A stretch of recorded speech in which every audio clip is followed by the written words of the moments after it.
ये वीडियो बनाने की मुझे ज़रूरत इसलिए पड़ी है क्योंकि कई बार ऐसा होता है कि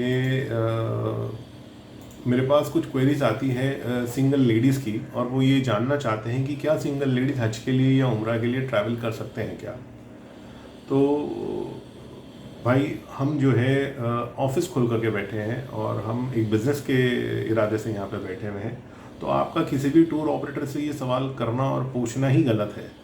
आपको पूछना चाहिए ये सवाल अपने घर के उन मर्दों से, आपके भाई होंगे, आपके वालिद साहब होंगे, आपके शौहर होंगे, आपके बेटे होंगे, या आपके कोई तो ऐसे रिश्तेदार कज़न्स में होंगे।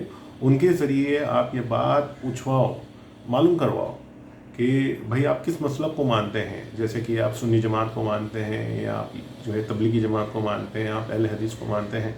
जिस जमात को भी आप मानते हैं उस जमात के इमाम से जा कर के पहले सवाल करें कि भाई मेरी घर की लेडीज़ जो है, सिंगल अकेली लेडीज़ जो है ट्रैवल करना चाहती हैं, इतने दूर का सफ़र है और वो काफ़िले के साथ, ग्रुप के साथ ट्रैवल करना चाहती है, और आपकी एज भी बताओ कि ये मेरी एज है, आप शादीशुदा हैं या आप सिंगल हैं, या आपके क्या मामलात है, ये पूरा क्लेरिफाई करो उनके साथ। और जब आपको वो इजाज़त दें कि हाँ आप जा सकते हैं, तो वो आपको मसला भी बताएंगे। वो ये जाहिर भी करेंगे कि भाई आपकी एज के हिसाब से और आप ने अब तक के आपके क्या मामलात रहे हैं, आपका कुछ मैरिड अनमैरिड का मामला रहा है, आपके बच्चे हैं या नहीं, आपके शौहर का इंतकाल हो गया, आपके शौहर हैं, ये सारे मसले मसाइल आप उनसे पहले ज़िक्र करें, उनसे आप मशवरा करें।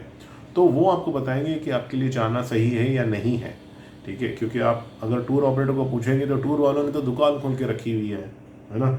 तो बहुत सारे टूर वाले होंगे जो ईमानदार होंगे, जो आपसे ज़ाहिर करेंगे कि हाँ आप जा सकते हैं, आप या नहीं जा सकते हैं। वो एक पॉइंट पे आपसे बात करेंगे। लेकिन जो बिज़नेस लेकर के बैठा होता है और सिर्फ पैसा कमाना ही उसका मकसद अगर होता है, तो वो 101% आपसे ये कहेगा कि आप जा सकते हैं। वो कभी भी खुल कर के बात आपसे नहीं करेगा कि आप नहीं जा सकते हैं।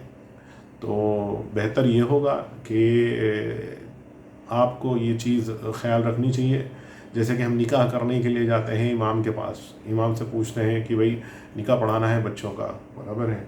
लेकिन जब तलाक का मामला आता है तो बच्चे जाते हैं कोर्ट में, जबकि उसका भी मशवरा आपको अपने इमाम से ही करना चाहिए।